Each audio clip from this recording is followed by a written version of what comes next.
Kahit na ginawa niya yun kay Liza Soberano na tinawag niyang sayang kasi maganda daw sana pero tanga. We don't do that here. Hindi ko matatanggap if you're being apathetic.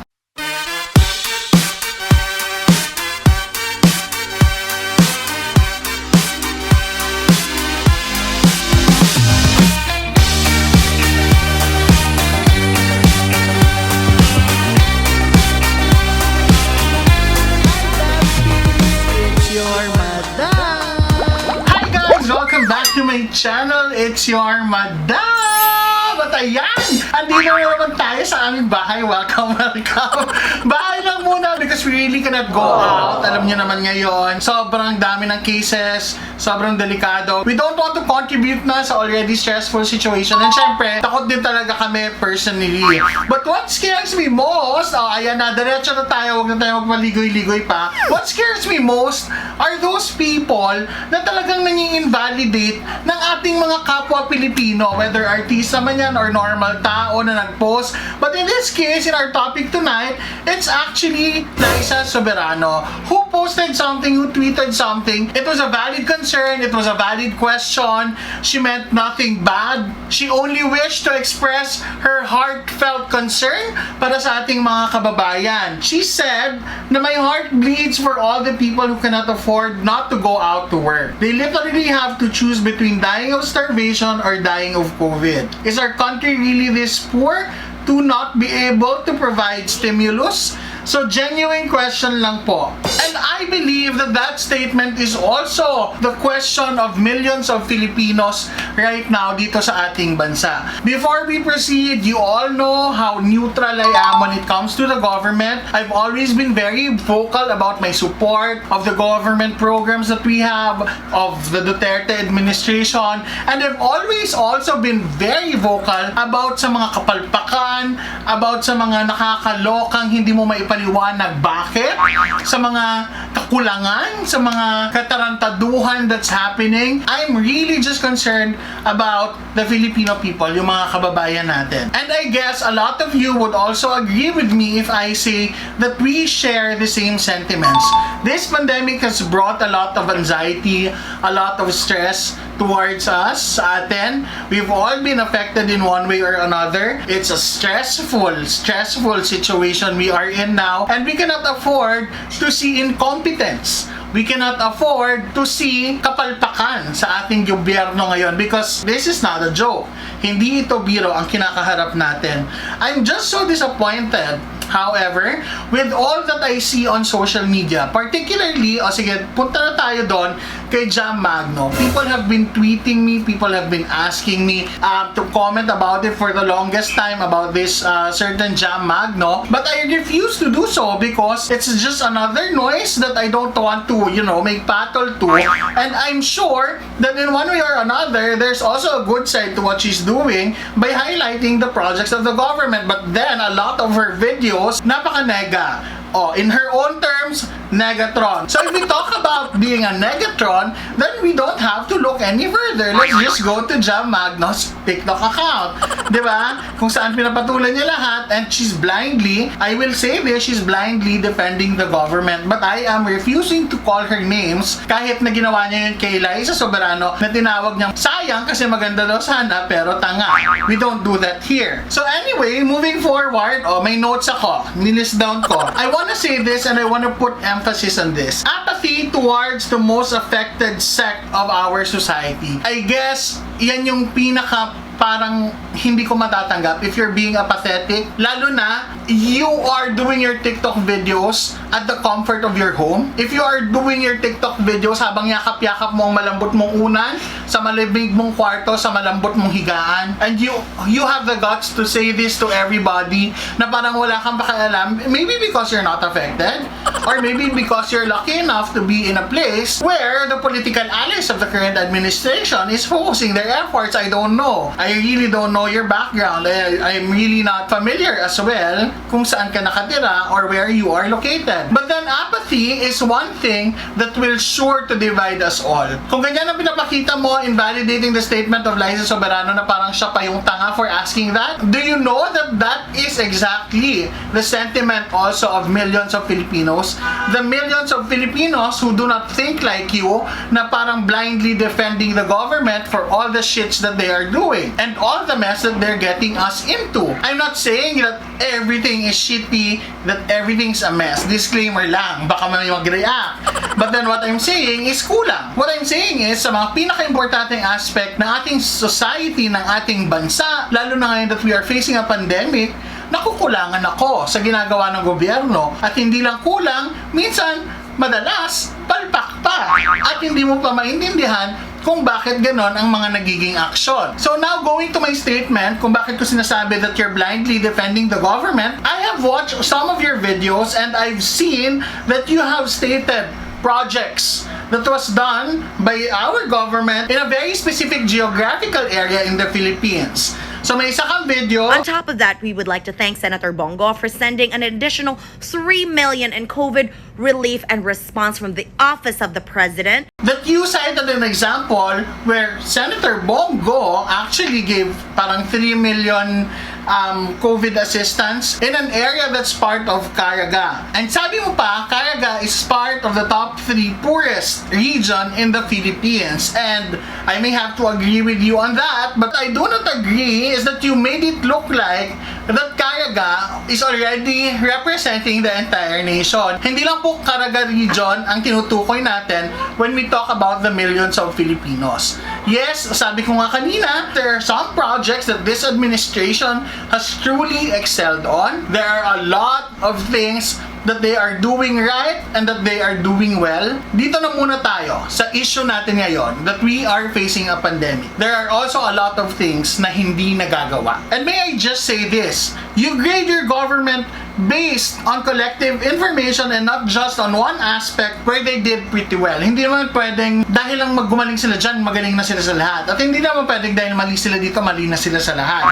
Again, dito lang tayo sa topic ng pandemic, what we are facing right now and what the millions of Filipinos are facing right now. It's always the sum of all parts. It's not just one part alone. The intention is there, the efforts, it's there, but it will always boil down to execution. At yun ata yung hindi mo nakikita. It always boils down to how they execute all these plans that they have.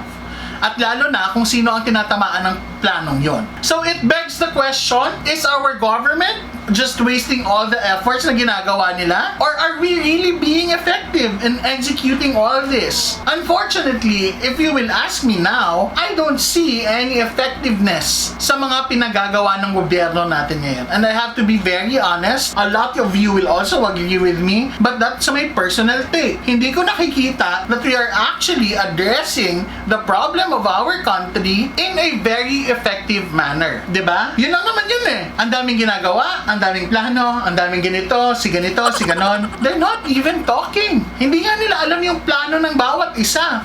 And sometimes, nakakahiya sa media when they do interviews kasi kung anong sinabi nito, dinenay nito. Tapos after niya i-deny, ika-clarify niya after a while. Alam mo yun, halatang halata, the people there, up there, are not even talking.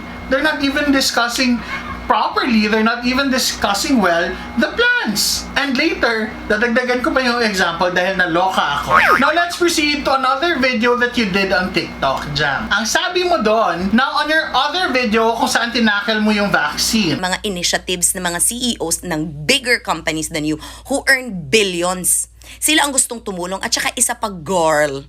Kailangan ng mga private companies for their employees to obtain vaccines to be helped by the government. You said kung bakit magdodonate ang mga companies, mga private companies who earns billions to the government, you said it clearly na for the government to be able to help them, i-donate nila yung 50% ng bakuna. And that's not proper. That's not right. Kasi today lang, I will cite this because this is very important. Sabi ng gobyerno kung bakit may ganung issue about the vaccine. Why are these big companies required to donate 50%? Alam mo ba na sa isang vaccine manufacturer lang yon? It's just AstraZeneca. It's not the government, but AstraZeneca. They are requiring private firms to donate vaccines. So bakit yon nangyayari? That these private companies are donating vaccines. Kasi parang naging ganun, di ba, yung ikot ng usapan? Sabi ni Galvez, they have a provision in their corporate principle on equitable access and non-privileged access. To balance what was purchased by the private sector, 50% will be given to the targeted population of the public sector.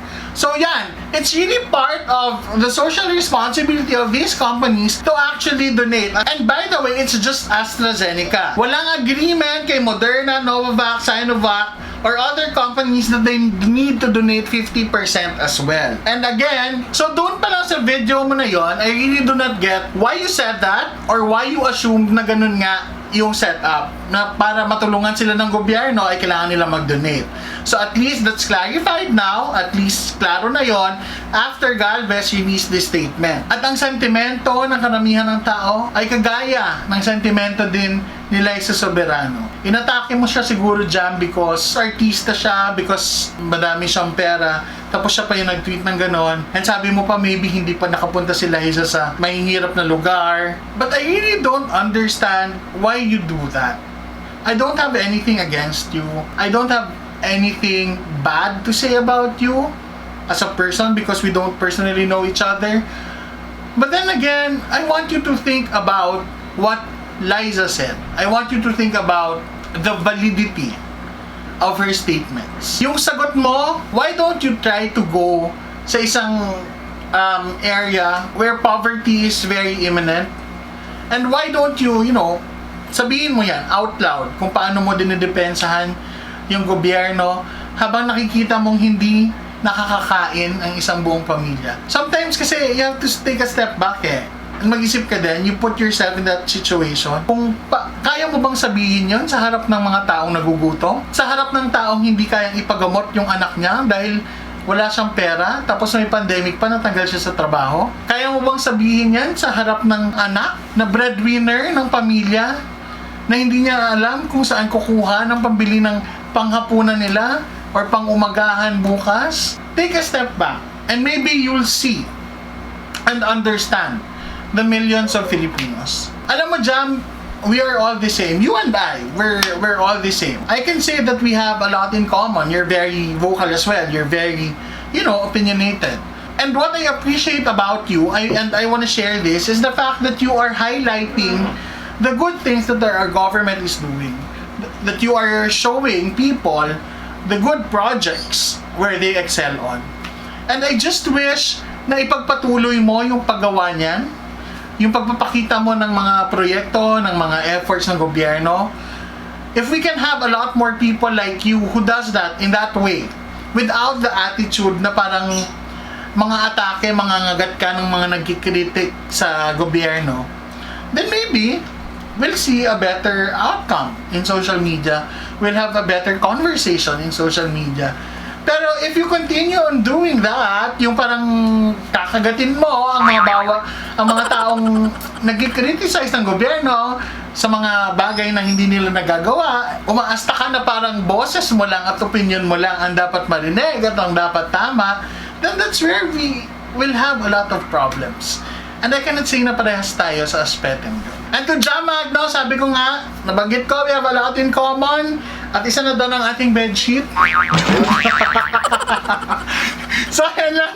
Pero hindi masyadong seryoso. Maraming salamat guys for watching. And I hope that you got something from this. And I hope na ipaliwanag ko ng maayos or I was able to give you something to think about. If there's one thing na gusto kong sabihin sa lahat is kaya natin to. Tulong-tulong tayo. Don't forget to check up on your friends every now and then. Kamustahin nyo sila. Don't forget also to do your part. Wear your face mask properly. Wear face shield. Don't go out if it's not necessary kasi nakakatakot talaga. We've been there. Alam nyo yan lahat. We've experienced it and we don't want to experience it again. So nag-self-imposed lockdown kami dito sa bahay. We really don't go out. Yun nga, stay safe everyone. Maraming salamat. I hope nag-enjoy kayo sa video na to. Magkita-kita ulit tayo next time sa susunod na talakan. Kasi matagal-tagal yung lockdown na to dito sa bahay namin. Ito pa rin ang inyong nag-iisang pambansang madam, Madam Ellie. Bye!